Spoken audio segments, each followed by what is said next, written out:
Now I know what you're thinking, cow. The games on the screen aren't obscure fighting games, they're brand new popular fighting games. I know. I just want you to appreciate how good we got it in the modern era. So sit back, relax, and I'm gonna show you some hot garbage.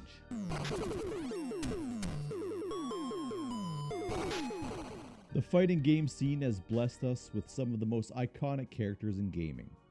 Ryu, Sub-Zero, Mag-freaking-Nito. But for every game-defining masterpiece, there's a bootleg disaster sitting in someone's attic on a moldy cartridge that smells like old ramen. And guess what? I found a few. Today we're diving into 3 fighting game clones I've never played. And after seeing what they are, I'm not sure I should have. First up is what I like to jokingly call the original Smash Brothers. Peach, Koopa, Noko, Luigi, Kinopio, Yossi, Mari, Donkey. Kart Fighter is a bootleg fighting game released for the NES in 1993. Developed by the unlicensed company Hummer Team, it features characters from Super Mario Kart, like Luigi, Mario, Peach, but instead of racing, they're throwing punches and performing weird special moves in one-on-one combat, with janky controls, awkward animations, and a complete disregard for copyright law. And just a reminder, this thing runs on the original Famicom, not the SNES, not an arcade machine. This is honestly pretty impressive. The animations are held together with duct tape and hope. Hitboxes, more like guest boxes. Just like the original, their original Super Mario World, some of the sprites are half-colored. It just looks kind of weird. Donkey Kong kind of feels like he has Balrog's stance, but he has Zangief's lariat. They just kind of mashed up everything together. It's a really awkward game to play. Everybody has a fireball for some reason. I guess they didn't know how to balance anything, so they're like, let's give everyone a fireball. Who cares? For some reason, Luigi only has one move if you use him, but the CPU version has all of the moves. I'm not sure what the limitation there was, but Luigi he's a demon. The CPU Luigi is the hardest character in the game to beat. He just goes crazy. He can do like 5 uppercuts in a row, and there's no recovery on it. He just goes insane. The soundtrack is not bad, I guess. At some points, it does get pretty bad. But for a little fighting game, it's not too crazy. All the names you can see, too, are not original names. Some of them stay the same, like Peach and Luigi. But you got some crazy ones like Noko. And my favorite, Yoshi, or Yossi. Sorry, his name is Yossi. It's pretty good. When you start up the game, it has 2 options. Option and start. There are 8 characters, all from Mario Kart, and they're all insane. So the only mode you can do is basically, like any arcade fighting game back in the day, you just go through the gauntlet of characters.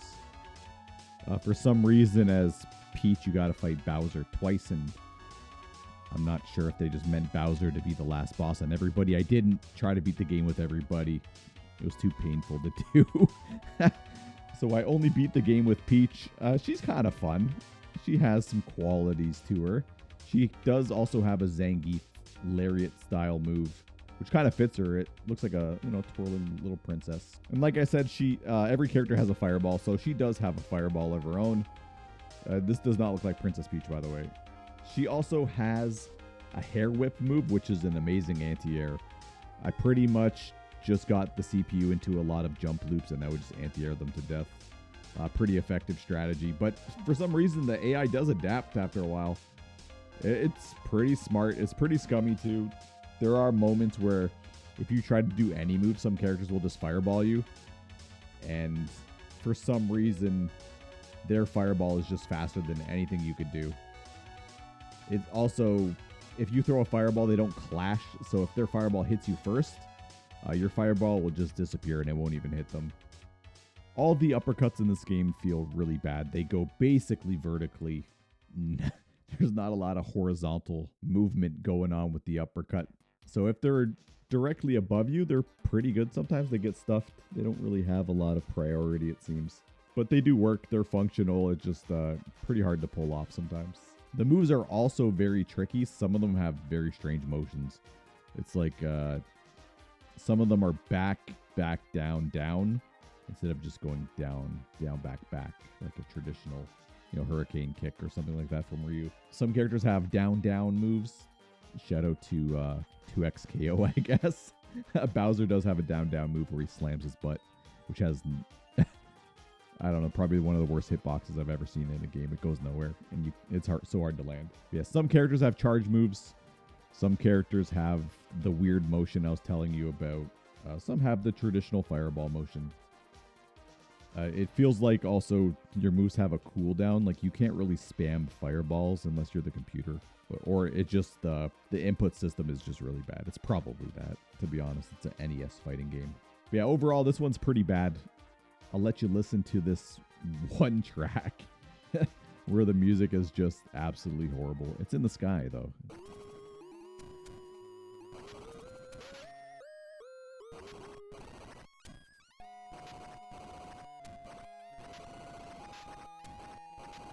So, the backgrounds, you know what? I'll give the game the backgrounds credit. Not the worst I've ever seen. They got a pretty cool one in the lava and in the forest, kind of like Mortal Kombat's living forest stage. It's pretty neat. Yeah, overall, I'd give this game a D for dog shit. Now let's swing the pendulum from bootleg to legit, but still insane. Say hello to World Heroes. This one you guys might have played. I think this one's more of a popular clone. This game came out in 1992 from SNK and ADK. Actual devs with actual talent. And they decided, let's copy Street Fighter, but only the weird parts. It's ADK's first game in the fighting game genre, as well as their earliest attempt in the fighting game trend in the 1990s that was popularized by Capcom's 1991 arcade hit, Street Fighter II. And believe it or not, this game also had a sequel that was released less than a year later called World Heroes No. 2. But we're just going with World Heroes No. 1 because I think that's all I can stomach from this. You ever play a fighting game that controls like it was designed during an induced fever dream? Welcome to World Heroes. It's a Neo Geo fighter ported to the SNES. And they said, hey, what if we gave you 3 buttons and just barely enough logic to use them? Button A punches, button B kicks, button C throws people. Simple, right? Well, not really. Because instead of giving you just light and heavy attacks, the devs thought, let's make the button length matter. So if you tap it, it's a weak attack. If you hold it a bit longer, strong attack. Same buttons, different timing. It's kind of like a rhythm game if you had my rhythm. Not good rhythm. Even the special moves work this way. Want to do a Hadoken? Cool. You better feel it in your soul for how long you should press this button. The throw button does throw forwards and backwards, like you would expect in any other fighting game. There are 8 playable characters in this one, all rocking their own brand of weird. And you get to choose between 2 game modes, normal or deathmatch.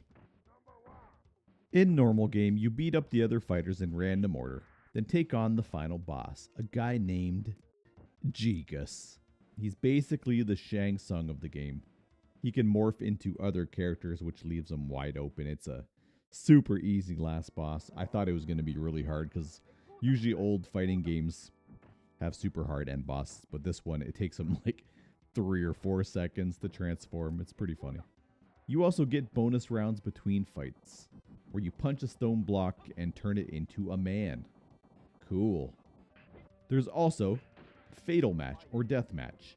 It's basically if you took Mortal Kombat, put it in a wrestling ring, and then at the end of the wrestling ring, you put electrical fences and spike walls where you have to hit each other into these walls and do extra damage. It's kind of lame, actually. Yeah, like I said, this game does sport 8 characters. Hanzo, Fuma, Kim Dragon, Jean Dark, Jay Karn, Muscle Power, Brocken, Rasputin, and of course the boss, Gigas. Yeah, overall there's nothing too interesting going on here. It doesn't improve the formula of Street Fighter. It doesn't do enough to really separate it from Street Fighter.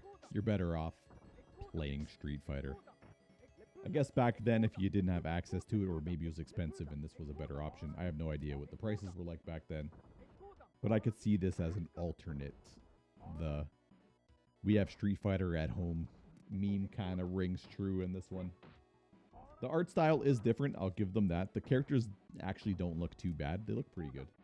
But again, nothing special here to really keep my attention. I beat arcade mode once, and then just kind of moved on with my life. I'll give it a C. It's passable. And here is the very last game of the video. And honestly, it's awesome. This game is called, wait for it, Battle Tycoon Flash Hiders SFX for the Super Famicom. It was published by a company named Right Stuff on May 19th, 1995. It is a sequel to the original Flash Hiders.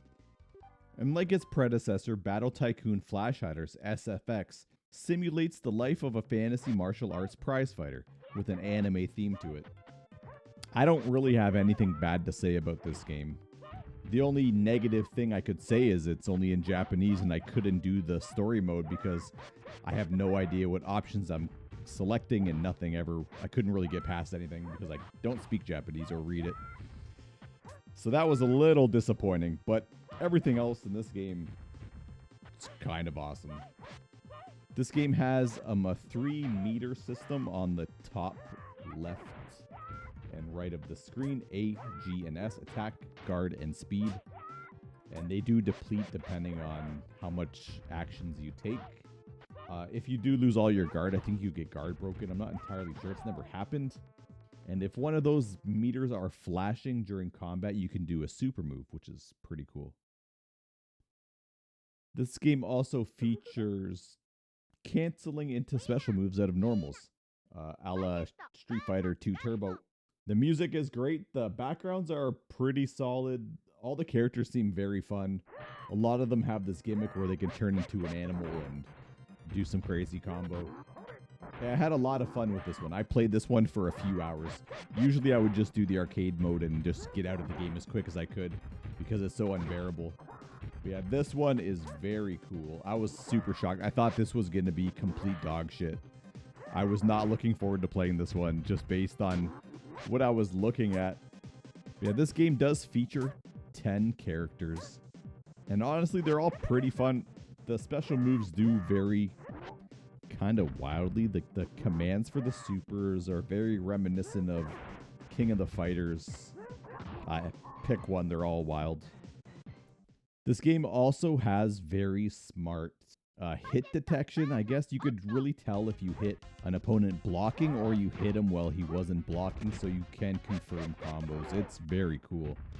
I don't even feel this way in modern Street Fighter. Like, I always have to visually confirm my hits in Street Fighter, but this one I can honestly close my eyes, hit somebody, and just confirm the combo. It's honestly the best. I wish more games did something like this. That was this obvious anyway. And maybe there are some examples of it in Street Fighter 6, but there's so much going on in that game that I don't really notice it so much. Also, a lot of players do look at their health bars when they're confirming combos to see the chunk of life go down. The character I ended up picking is Patchet, or Pachetto. She's amazing. She has this really mid-range style that I like playing in any fighting game as. You can poke, you can keep your distance. You can also go in if you want to. She has an uppercut. She has a multi-hitting special move that you can confirm out of heavies and lights. Yeah, this game is a blast. I had, like I said, tons of fun playing this one. I almost wished this could get a modern remake, but I don't know if this company even exists. I'd have to look that one up one day. If you're looking for an obscure fighter and you just kind of want to mess around with some wacky, goofy looking characters, play this game. Battle Tycoon Flash Hiders. SFX. I'm giving this one an A+. Well done.